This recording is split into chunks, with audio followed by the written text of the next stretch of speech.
hello guys नमस्ते के छ साथीभाइहरू कहाँबाट हेर्दै हुनुहुन्छ देश विदेशबाट हैन जहाँबाट हेर्दै हुनुहुन्छ तपाईहरु सबैजना सन्चो सुविस्थित हुनुहुन्छ नि हामी पनि ठिकै छौं है यो लामो समयपछि म यो भदौरे समय हेर्नु यति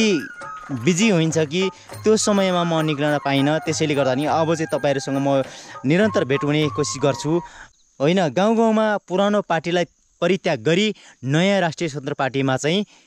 प्रवेश गरिरहेका छन् कस्तो लाग्छ तपाईहरुलाई एकचोटी यतापट्टि पनि जाउँ है त ल भिडियो अटिन्छ र मज्जाले र यहाँ पनि चाहिँ राष्ट्रिय स्वतन्त्र पार्टीको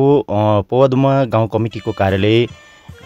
2081 पौष 23 गते उद्घाटन गरिएको थियो भने आज चाहिँ यो दशैंको मौकामा हैन यो षष्ठी तिथिको दिन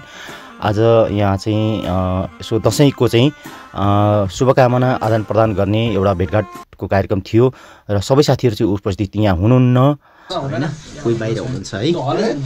नेपाली कांग्रेस पार्टीको पहिला म क्रियाशील सदस्य थिएँ हैन म आजदेखि नेपाली कांग्रेस पार्टी छोडेर रासोपामा म लाग्दै छु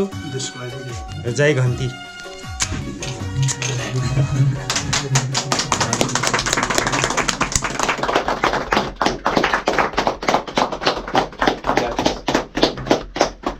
हाम्रो पार्टी सभापतिज्यूले उहाँलाई घन्टी चिन्ह अङ्कित हाम्रो ब्याज लगाएर हाम्रो पार्टीमा प्रवेश गराइरहनु भएको छ स्वागत गर्नुभएको छ धन्यवाद उहाँ चाहिँ नेपाली कांग्रेस परित्याग गरेर आजका मितिदेखि राष्ट्रिय स्वतन्त्र पार्टीमा प्रवेश गर्नुभएको छ यता बाहिर चाहिँ भने यो बोर्ड माथि यो आज चुनहरु छ्याप्दै गरिएको अवस्था त्यो भएर बोर्ड झिकेको रहेछ र यहाँ फोटो खिच्नको लागि साथीहरु चाहिँ यहाँ फेरि बोर्ड यसो राख्दै हुन्छ तर अस्ताइको लागि यो बोर्ड चाहिँ माथि थियो र अहिले एकछिनको लागि तल राखिएको छ है जय घन्टी जय घन्टी है जय घन्टी